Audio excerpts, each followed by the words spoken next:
My name is Roy Ruby, and I'm retired from Mississippi State, and I served in the military totally 21 and a half years. I was commissioned through ROTC at Mississippi State.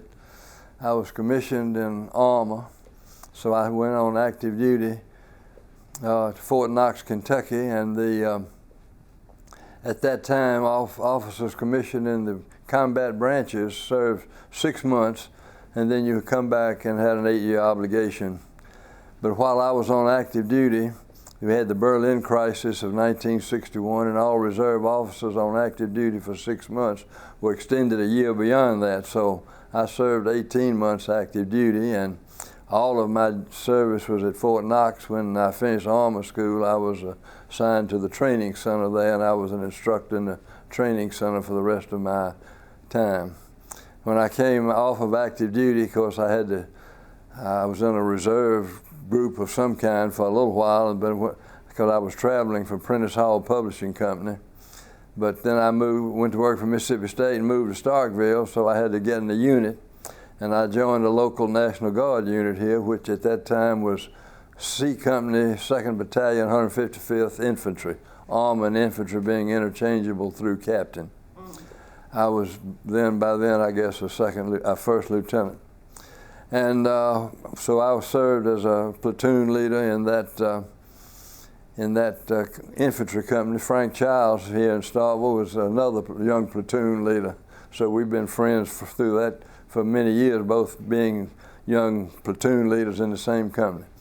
But anyway, later, as the war in Vietnam heated up, they made a decision that rather than call up a number of reserve units, they would have a number of reserve units back home that were 100% materiel, 100% personnel, and they would be ready to come, and they would drill twice as much as a regular Guard unit. So while I was in that unit, the company commander left, and I became company commander of the unit. And not only did I become company commander, they changed the unit from an infantry company to an engineer company, and we became part of the 23rd Engineer Battalion. We were D Company, 23rd Engineer Battalion, and I had to take some correspondence courses to switch branches. And so it was a support and maintenance company, and I was company commander of that unit here in Starkville for 9 years. And now I think there's a 3-year limit on being a company commander, but there wasn't any limit in those days. It was limited only by the fact that I had to get promoted after a while. But during those 9 years, one of the years we got the Eisenhower Trophy as the best National Guard company in Mississippi. And so from there I went to, had to get in a unit, because my time as a captain was up. I was going to have to be promoted. And so I made a grievous error and turned down a position at Camp McCain, which was Camp McCain is an old World War II unit that is now a National Guard training site near Grenada, Mississippi, and there are wonderful positions there. But I thought if I had 1 more year as a company commander, and I could get something. But then after the next year, I couldn't get anything except a unit in Vicksburg, Mississippi. So I had to go to the 168th Engineer Group in Vicksburg as an REO officer, Race Relations Equal Opportunity Officer, which they had put in at that time. So that was I went over there.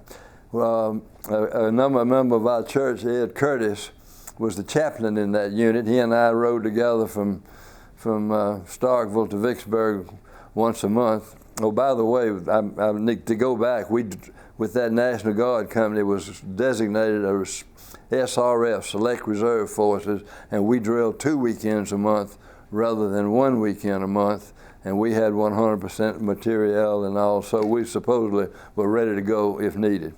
But anyway, as I was in Vicksburg, he and I'd get up 3 o'clock on Saturday morning to leave here at 4 o'clock to get to Vicksburg for a 7:30 drill, and he and I went together for several years.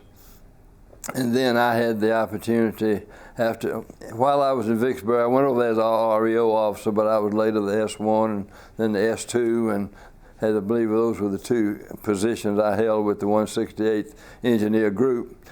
It was an interesting part of my service there was we went for summer camp. We went to Europe twice, the place where we would have been assigned if the balloon had gone up, you understand, where we were going to be assigned in case we had to go to war in Europe. So we spent 2 weekends in two summer camps in Karlsruhe, Germany, which is in southern Germany. And so that was an interesting experience. And then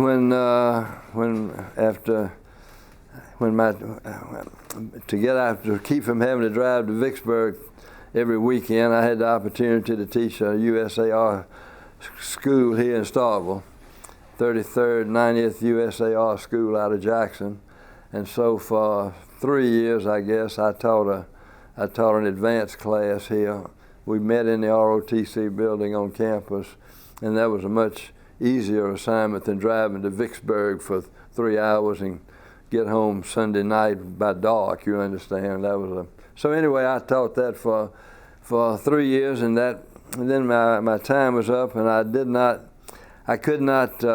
was working on my doctorate, and I couldn't do the military education necessary to get promoted to lieutenant colonel, and I could see where I was going to have my 20 years, and so I made the choice of get my terminal degree rather than get the military education to be a lieutenant colonel. I think I could have gotten a slot, but I didn't. I couldn't do both. Those military correspondence courses are horrible.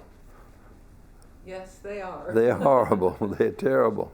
Particularly engineering. When I wasn't an engineer, I studied political science and history, and then But anyway, that was my military career, and I was happy to serve. And unfortunately, during my 21 and a half years, I was never called to go to war, but I was prepared to go if we had to go.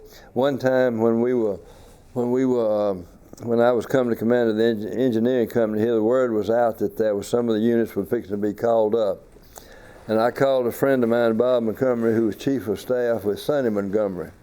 And I said, Bob, is my unit fixing to be called up? And he said, well, tell me the unit, I can find out. So he called back and said, no, you're not going to be called up. Said it's the 168th Engineer Group that's going to be called up. And I said, heck, that's my unit. With the 223rd is under the 168th. 168th Group has nothing but over battalions. So we were afraid, but end result, we were not called up. But we were on the president's desk, they said, as one being considered to be called up for active duty. Don't know if we'd been called for the Vietnam War, you could have stayed over here and done something, or you could have gone there. You don't know. There was a unit from Greenwood, a reserve unit that was sent to Vietnam. It was a pure water unit or something. I mean, a specialized unit. It wasn't a combat unit, but they were sent to Vietnam from reserve here in Greenwood. The idea was the one army, that the active duty army was one, but part of the one army was the Guard and the reserves that would be called in case of necessary. That's. I wish I could tell you that I was on Peleliu and Bella and Iwo Jima and all, but I wasn't there. I was a peacetime soldier. Yeah. We one time when we were, as I say, we were stationed in southern Germany, in Karlsruhe, and Smiley Barracks, which was a German military base during World War II. And one time we flew out to the border, and you could look across there. I don't know why we didn't do anything. I mean, I don't know. We had some purpose for being there. I don't remember what that was, but you could look across there and you could see the Russian guards on the other side of the fence there. You understand? I mean, this was in a rural area. It wasn't like a checkpoint Charlie or anything. It was out in a rural area. But anyway, it was interesting to fly out there and see your potential enemy right across over there.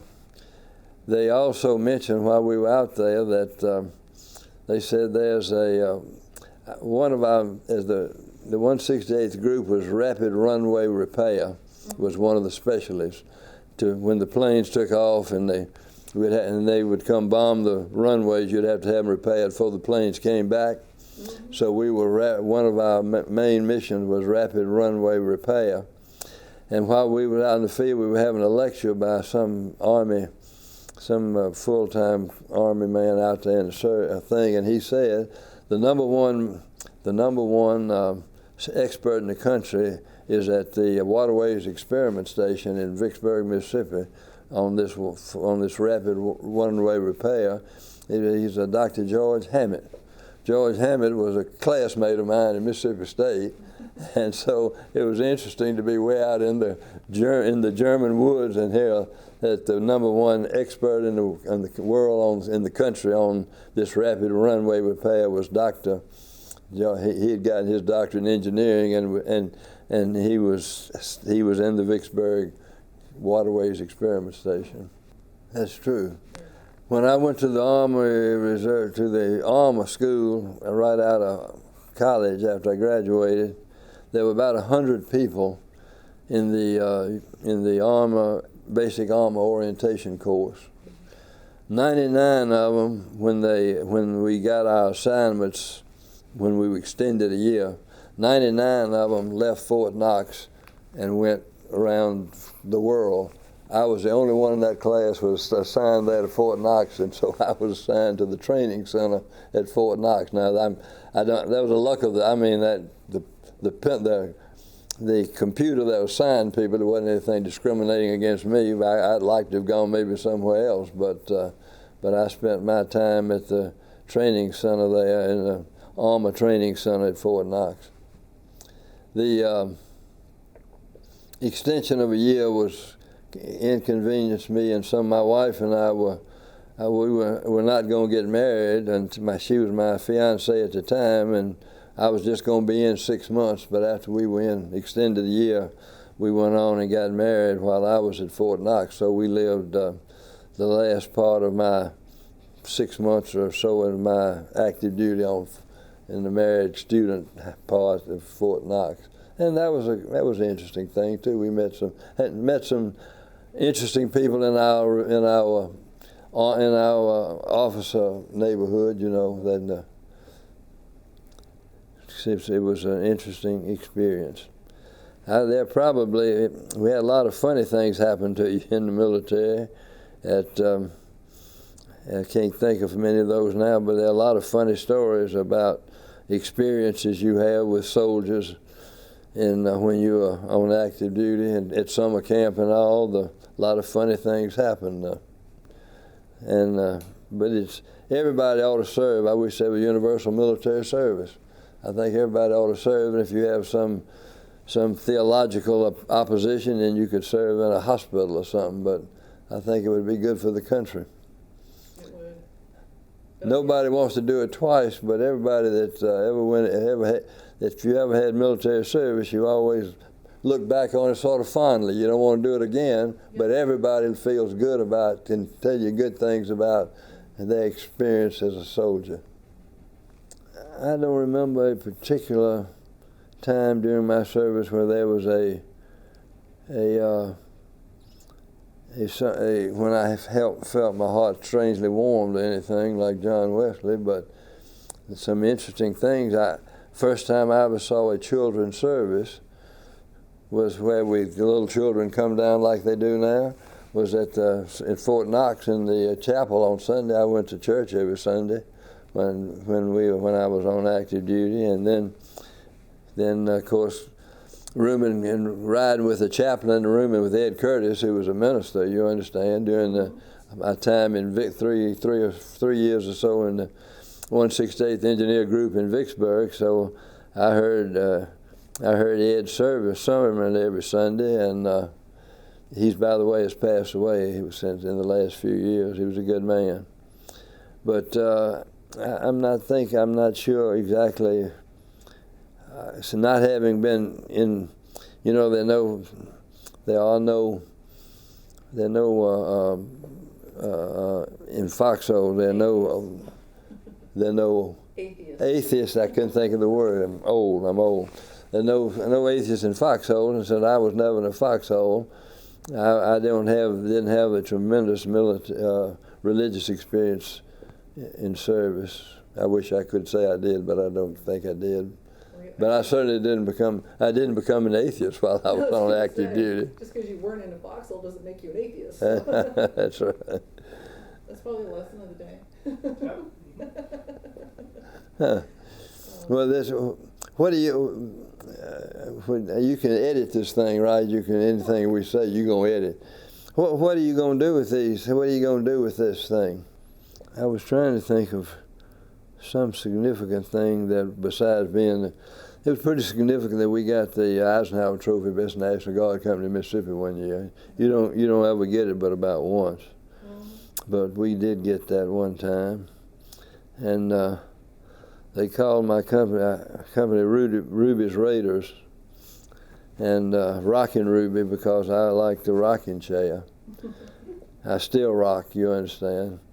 And they made me at summer camp one summer a rocking chair out of they've cannibalized a Jeep seat in spring steel, and I still have my rocking chair that they made for me out of a Jeep seat and spring steel. My wife won't let me use it. It's in the garage, but I sit in it in the garage, but she won't let me put it on the patio or anything. It's not a pretty chair, but they're not going to steal it, Lord. It's a heavy chair. You see? William Oakley succeeded me in y'all know William. William Oakley succeeded me as company commander of that unit here in Starkville. Now he didn't keep it too long, I don't think, but he didn't do 9 years. But anyway, he was my executive officer for part of that 9 years. I had several, of course. I had several executive officers, but he was one of the last one and succeeded me as company commander of that unit. So you can ask William about his military experience, and he's easy to get to right here in the church, isn't he? Yeah, William is a nice person, a real nice person. Did we make a lot of money with the sale last week, y'all know?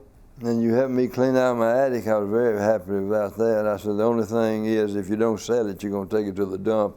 Or he said they take it to the Salvation Army. Well, we have